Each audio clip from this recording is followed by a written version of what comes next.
qual é a relação de uma ação externa de representar uma autoridade com a nossa própria identidade? Como nos propomos a pensar esse ano aqui na igreja.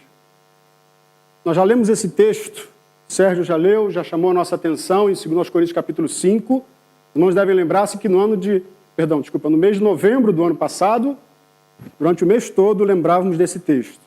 Sim, se alguém está em Cristo, é nova criatura. Mas eu queria pensar convosco nessa manhã exatamente sobre a relação entre o que Paulo chama de embaixadores de Cristo e o que ele diz, que os embaixadores de Cristo são, de fato, o povo da reconciliação. Então já lemos, mas eu queria convidá-los a ler novamente. 2 Coríntios capítulo 5.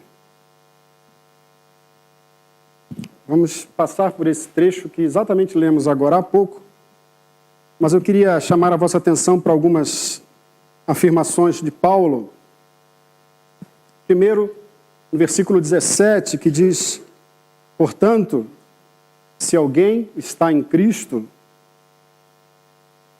a minha versão diz, é nova criação. As coisas velhas já passaram e surgiram coisas novas. Tanto nova criatura como nova criação têm a mesma função. Mas quando nós falamos efetivamente nova criatura, nós corremos alguns riscos de interpretação. Por isso que a melhor tradução é que se alguém está em Cristo, e a afirmação em Cristo, ela é muito preciosa para Paulo. Paulo gosta muito dessa imagem de estar em Cristo, até mesmo porque o apóstolo Paulo não esteve com Cristo. Provavelmente, apesar de viver ali na região de Tarso e na mesma altura, o apóstolo, ou então Saulo de Tarso, não encontrou-se pessoalmente com Jesus de Nazaré. Então ele afirma que aqueles primeiros discípulos e apóstolos estavam com Cristo. Mas agora, pelo Espírito de Deus, eles também estão na presença do Senhor, porque eles estão em Cristo. E mais, não apenas eles estão em Cristo, mas Cristo está neles. O que o Paulo está a dizer é que se alguém está em Cristo, ou se alguém está em Cristo e Cristo está nele, ele é nova criação. É interessante, irmãos, porque o que o Paulo está a dizer aqui não é especificamente em termos subjetivos. Se agora eu estou em Cristo, eu tenho uma nova vida ética, moral. A minha vida propriamente é outra, pura e simplesmente. Já passou por aquela experiência de trabalhar um dia inteiro, cansado, próximo do verão, né? Calor, já está a pensar no Algarve, já estás a pensar na praia e tudo mais, e calor, cansado, chega em casa suado, o cheiro já não é muito agradável, o esposo, ou então a esposa, lá, aí vai ao duche, vai ao banho, sai do banho e diz o quê? Eu sou uma nova pessoa. Eu sou outra pessoa agora. Agora sim, me abraça, me beija, agora sim. Não é simplesmente um ato individual ou externo de que em Cristo nós nos tornamos uma pessoa com novos valores, novas prioridades. Isso é consequência. O que o texto de Paulo está a dizer é que se nós estamos em Cristo, nós experimentamos o novo ato de criação. Nós somos inseridos num novo projeto de criação. Se alguém está em Cristo, agora ele faz parte da nova criação inaugurada por Cristo. Nós vamos falar sobre isso, estamos há 3 semanas da Páscoa, e a obra de Cristo vai ser dita, reafirmada, falada, lembrada, cantada e orada por muitos. Graças a Deus por isso. Mas a afirmação da nova criação é preciosa, porque o que o Paulo está a dizer é que se nós estamos em Cristo, nós somos inseridos numa nova realidade, numa nova humanidade, numa nova condição de vida. A nossa vida agora deixa de ser coisa simplesmente minha, do meu destino, do curso da minha história. Eu sou inserido num novo povo, numa nova realidade. Agora eu faço parte de um projeto muito maior.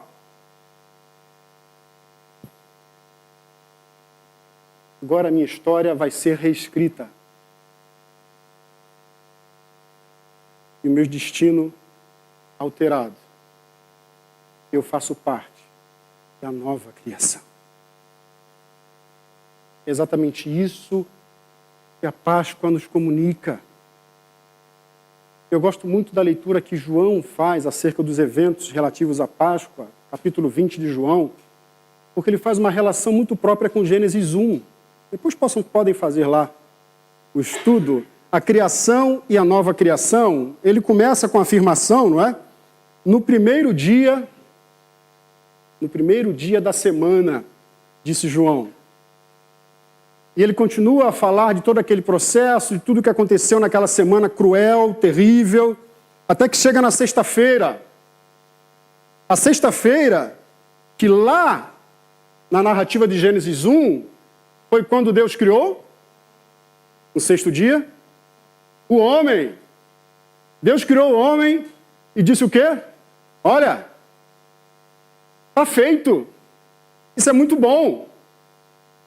É ótimo, está feito. E João diz que na sexta-feira dura e cruel, daquela semana terrível, Jesus vai à cruz e diz: está consumado. Assim como na narrativa de Gênesis 1, o sábado foi de descanso.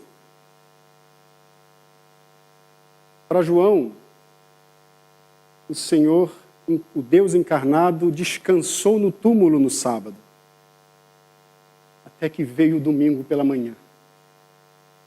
E agora a nova criação é inaugurada. Cristo venceu a morte. A nova humanidade é instaurada por Ele nesse mundo. O mal e a violência, a morte não tem mais autoridade. Cristo é vencedor. E pela sua vitória Ele constitui um novo povo, uma nova comunidade, uma nova criação de pessoas que entendem que agora viver para Ele é viver num povo vivo, discípulos, amigos, companheiros do Deus Criador de todas as coisas, que em Cristo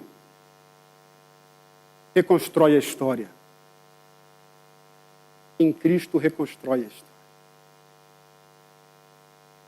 Nosso problema é que muitas vezes nós continuamos sustentados pelo mesmo desejo que povoou o coração de Adão e Eva. O grande pecado e a grande consequência do pecado são descritos e continuam a ser descritos na nossa vida hoje. Vocês lembram da história de Gênesis 3? Chega a serpente, conversa com Eva: então, como é que está isso aí? Está tudo bem? Como é que vai? Está bom? Viu os jogos ontem? Tá, sim, foi bem, foi mal. Tá. Olha, quer dizer então que Deus disse que vocês não podem comer de nada daí? Não, não foi isso que ele disse. Vai lá. Foi em Eva, que se fosse em Adão, ele ia dizer: que história é essa? Está querendo mandar agora também? Que isso? Não, aqui o homem é o primeiro, eu sou o segundo. Não mete com isso não, sai para lá. Foi em Eva. E disse para ela: então vocês não podem comer daquilo ali? Não. Não nos é autorizado fazer isso. Porque senão nós morreremos. Não, vocês não vão morrer. Sabe qual é o problema? Deus não quer que vocês comam, porque se vocês comerem, vocês serão como Ele. Vocês serão como deuses. Vocês serão como Deus. Por isso que Ele não quer isso. Nós conhecemos a história. A escolha de Adão e Eva foi dizer: epá, nós vivemos no jardim, e o mais importante no jardim não é a sua beleza, é que Deus está no centro. Nós temos a presença de Deus entre nós. Nós temos a comunhão plena com Deus. E duas coisas eram importantes na trajetória do jardim. Primeiro, os homens, ou Adão e Eva, melhor dizendo, precisavam reconhecer o seu lugar como vice-regente na criação. reconhecer que eram parceiros de Deus nesse projeto, mas ao mesmo tempo reconhecer que eram criaturas, e como criaturas tinham limites.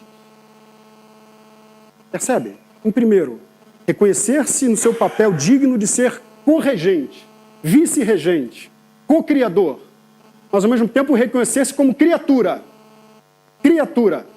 frágil, limitada. Deus nunca disse que eles não poderiam ter sabedoria, meus irmãos. Mas Deus disse que a sabedoria, segundo a tradição do Antigo Testamento, é adquirida com os sábios, quando nós caminhamos com aqueles que nos ensinam. Se a sabedoria era boa, e é boa, Deus daria para eles. Mas eles decidiram conquistá-la de maneira rebelde, inadequada. O que aconteceu foi que a criação não saiu do centro de Deus para o centro em Adão e Eva.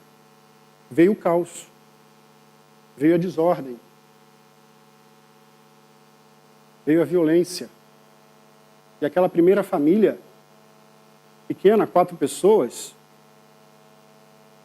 um casal em confusão, um relacionamento conjugal em crise, disfuncional, um filho assassino, um filho morto injustamente, fruto de abuso doméstico, de violência, uma família completamente destruída. E olha que Deus não havia inventado a sogra ainda. Tem isso. Não tinha uma sogra ainda ali no negócio. Então, às vezes nós colocamos culpa em sogra, coitada, não é? A desordem e o caos de um homem que achou que a opinião dele era mais importante do que a opinião de Deus.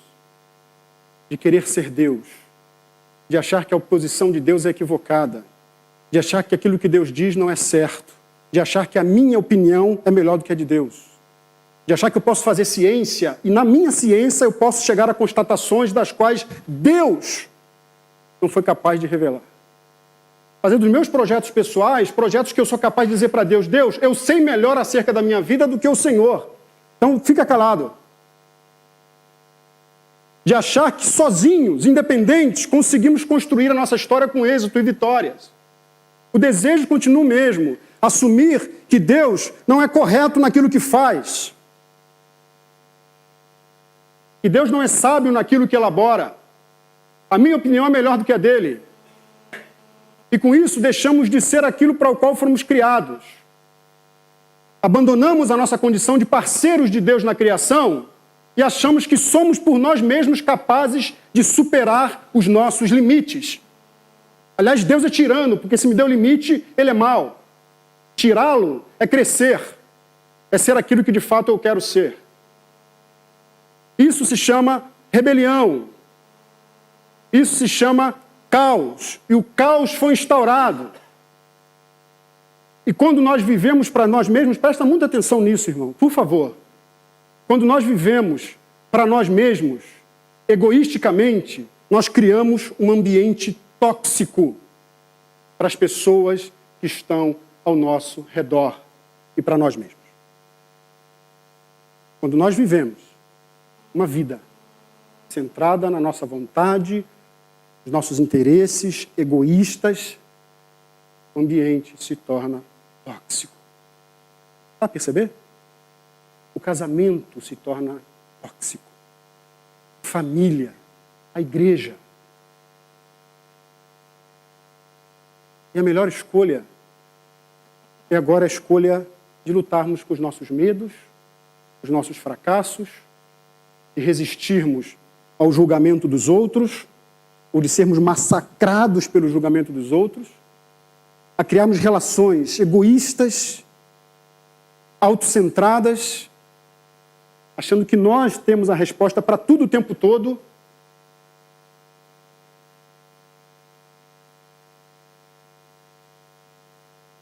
E Deus chama isso de pecado. E a presença dele é abandonada. Nós tornamos-nos indiferentes. Ele existe, ok, tá bem.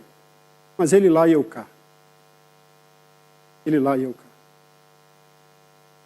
A única coisa que nos resta é tentarmos fugir de arbustos em arbustos, tentando esconder as nossas vergonhas, porque nós não mais nos aceitamos como somos.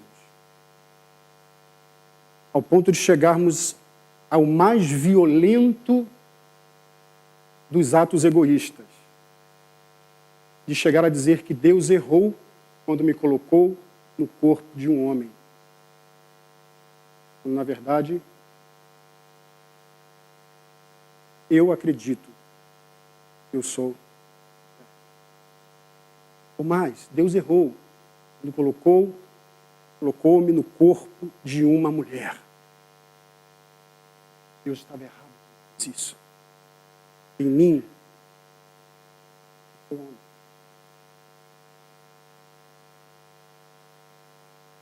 Paulo diz que esse ambiente de rebelião se repete ao longo da história, quando nós queremos ser como deuses.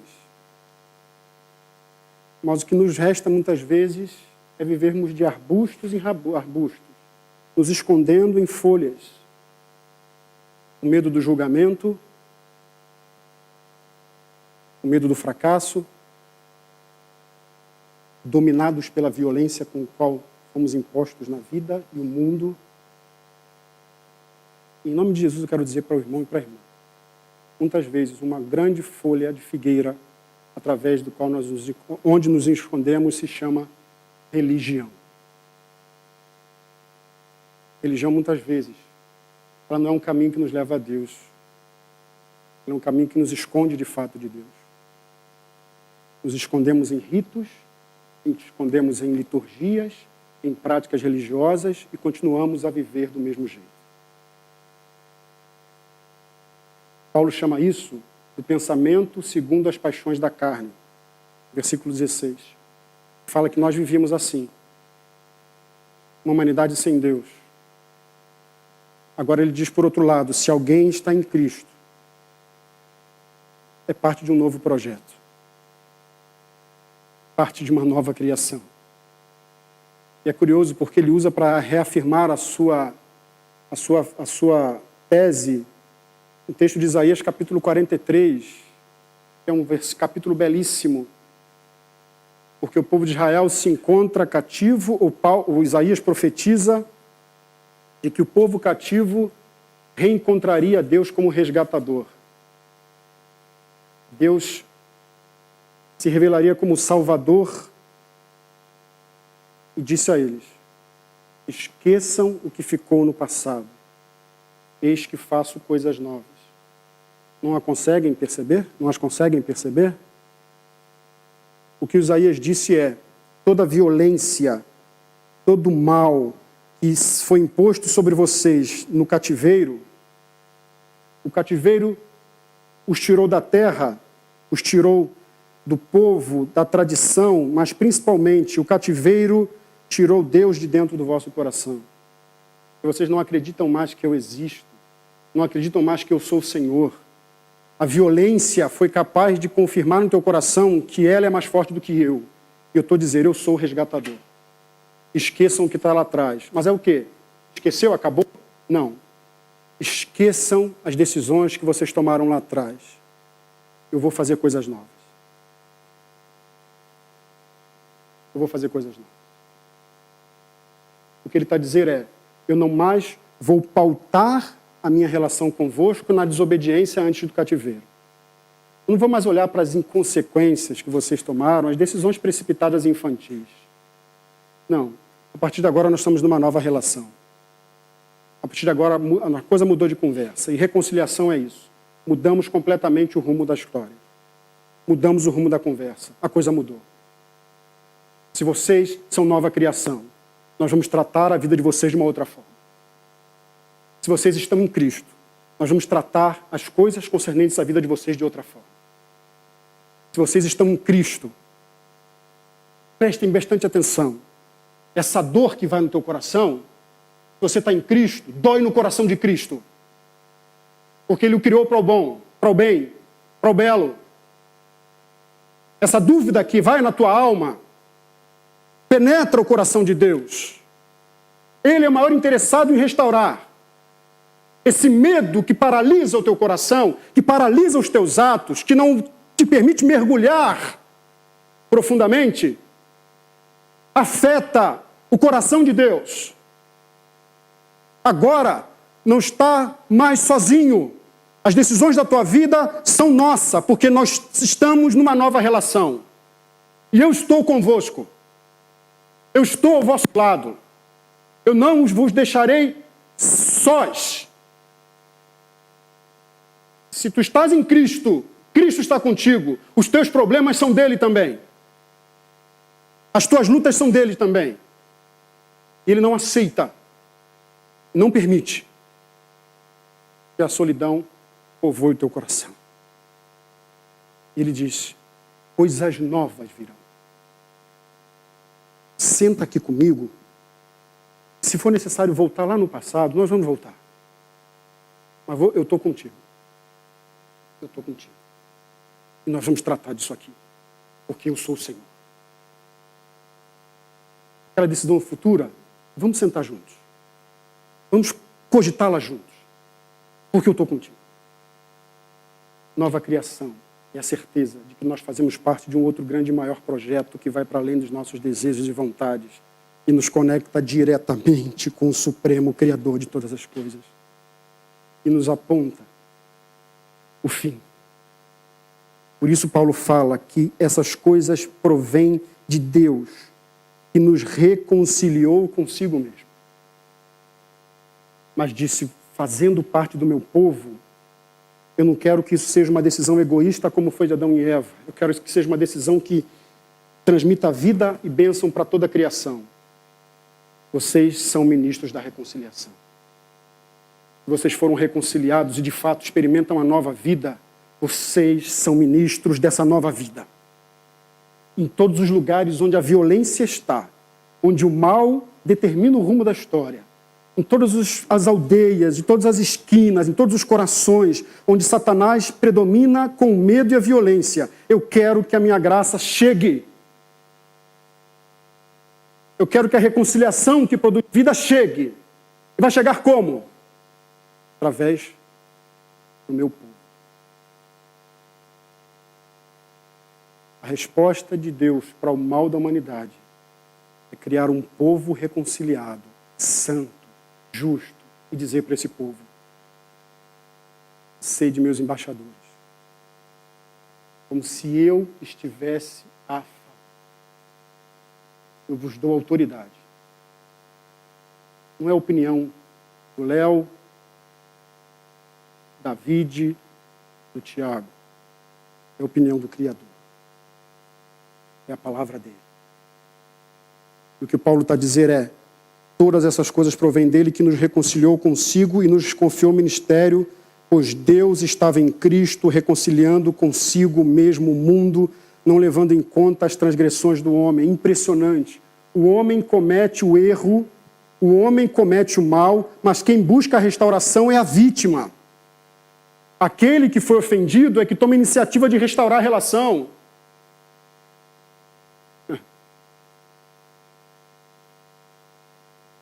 O grande evangelista Tozer dizia que só Deus conhece o pior de nós mesmos. Mas só Ele é capaz de nos amar como nunca ninguém poderá nos amar. Ele conhece o pior do Alcir. Mas Ele ama o Alcir como nunca ninguém poderá ser capaz. Ele quer que esse amor seja anunciado e espalhado. Ele quer que esse amor seja pregado, partilhado, para que todos aqueles que reconheçam esse amor e reconheçam o dom da vida, experimentem a reconciliação. Sabe desde quando Deus está a fazer isso? Sabe desde quando Deus começou a decidir isso? Apocalipse 13:8 diz que ele abriu o livro do Cordeiro que foi morto antes da fundação do mundo. Antes de haver o caos e a desordem, Deus já decidiu trazer uma resposta para o caos e para a desordem. Por isso aquela frase que ouvimos muito nessa altura. Antes de dizer haja luz, Deus disse, haja cruz. Que amor é esse, meus irmãos? Que amor incomparável, imensurável é esse? Que grandioso amor é esse?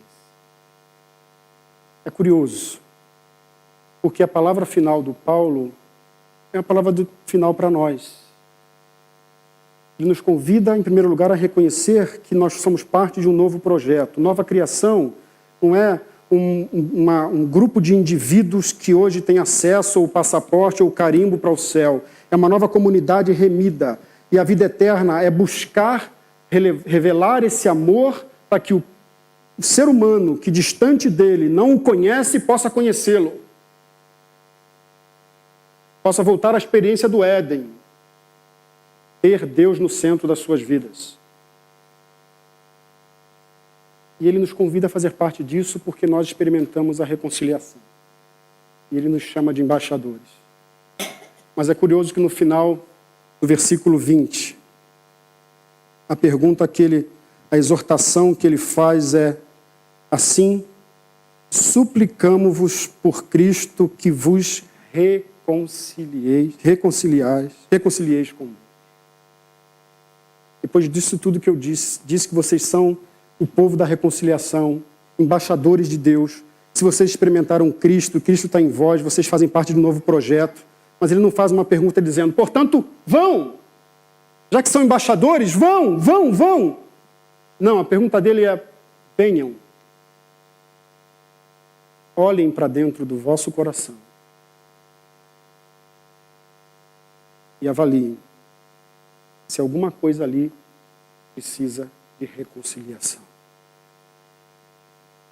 Portanto, embaixadores, eu suplico que vocês mesmos se reconciliem comigo.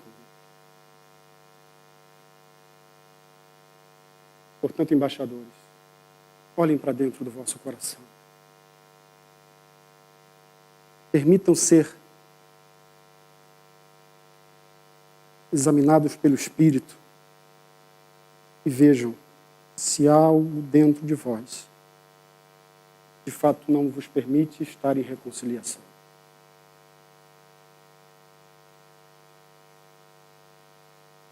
Deus está em missão desde antes da fundação do mundo. Deus não aceita que o mundo criado, belo e verdadeiro, seja dominado pelo caos. Por isso ele disse, por mais que a desordem e o caos avancem, Deus não abre mão de ser o Senhor da história. E o destino da vida humana está em suas mãos. É a pergunta que eu faço também. Para mim, o que no meu coração hoje, que dor, que dúvida, que medo fala mais alto ao meu coração do que a voz do Senhor?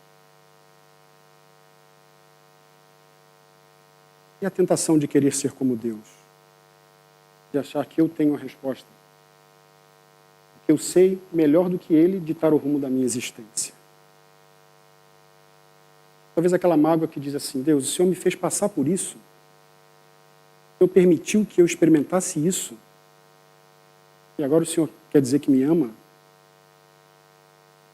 Se o Senhor me amasse, o Senhor não permitiria que a minha história fosse contada com traços tão duros, tão cruéis. Reconciliação é a possibilidade de que toda a indiferença e todo o ressentimento e toda a mágoa seja restaurada pela graça que vem da cruz. Porque se estás a sofrer, Ele sofreu muito mais injustamente para te dar vida. Se estás a viver ansioso,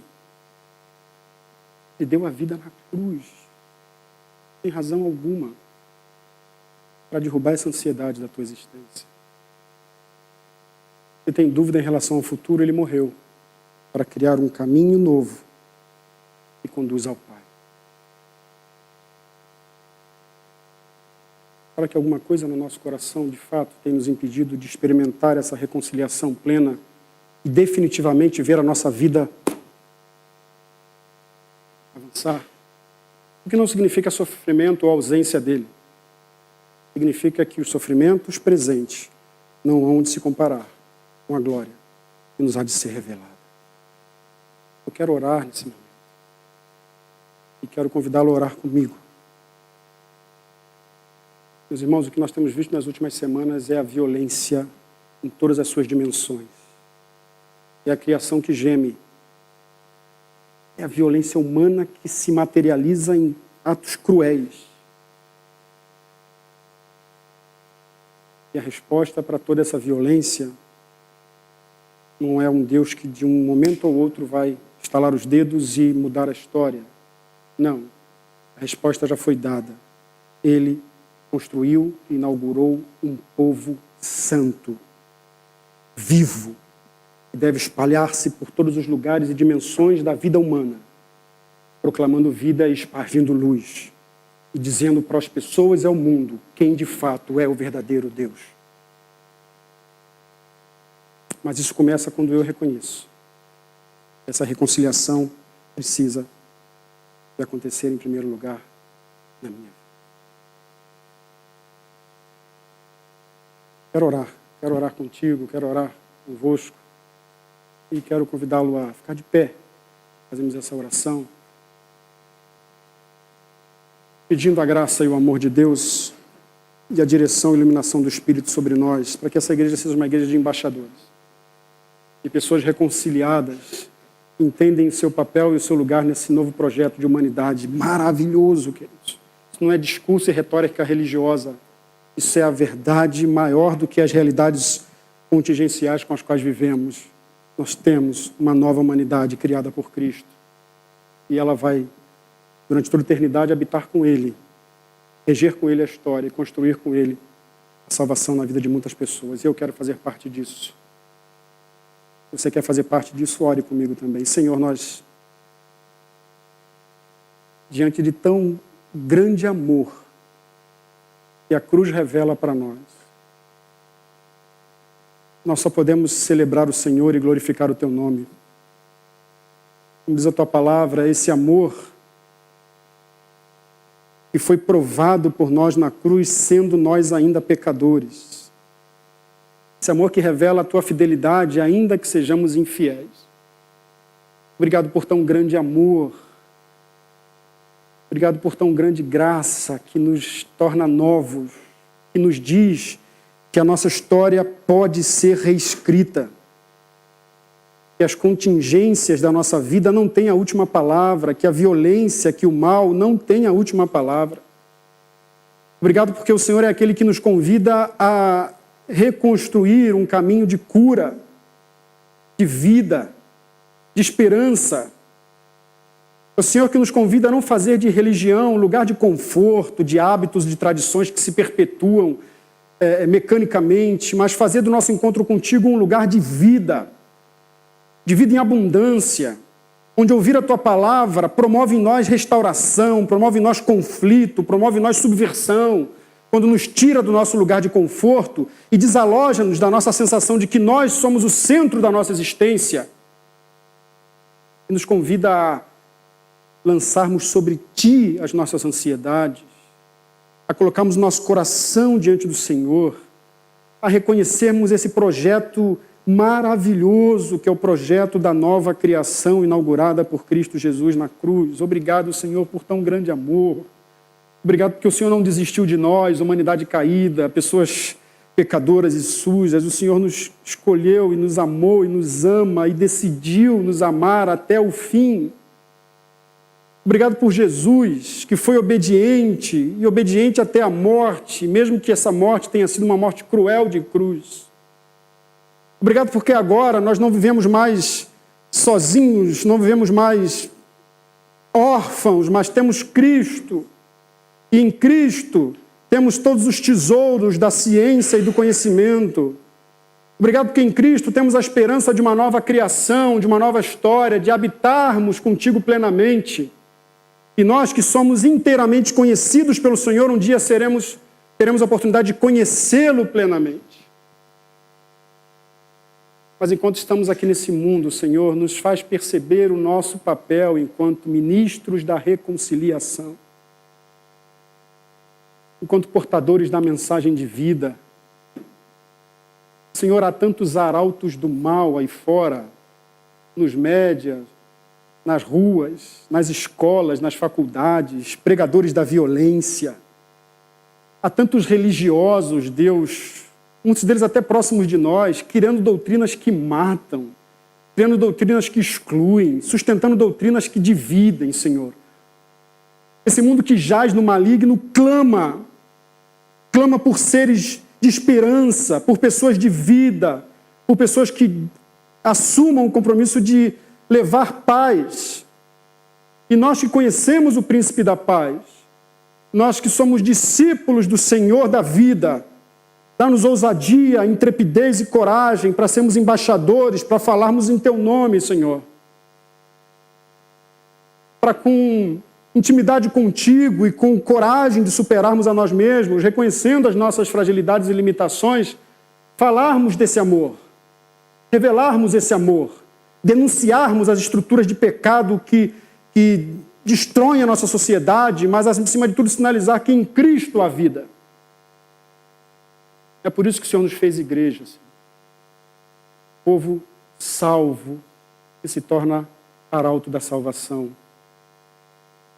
Ajuda, Senhor Deus, a cada irmão e irmã aqui nessa manhã a buscar encontrar o seu papel, assim como eu, nesse grande projeto. Qual é o nosso lugar nesse nosso projeto? Quais são os dons que o Senhor nos deu para assumirmos o nosso lugar nesse projeto? Deus, nós não queremos ficar de fora daquilo que o Senhor está fazendo na história.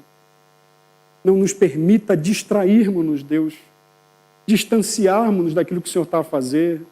Não nos permita não assumir o desejo, não acolher a graça de fazer parte dessa história, e de ver e de fazer com que através das nossas vidas, atos, palavras, a Tua graça chegue a tantos, Deus, que próximos de nós ou até mesmo distantes, carecem do amor do Senhor. Não permita que o inimigo, que o diabo distraia-nos da força que temos como igreja Tua, do poder que emana da Tua palavra, do poder que da cruz emana sobre nós, para que possamos ser o povo da ressurreição, o povo da reconciliação, e levemos a graça e o amor do Senhor até os confins da terra. Em nome de Jesus. Amém. Deus abençoe, irmãos.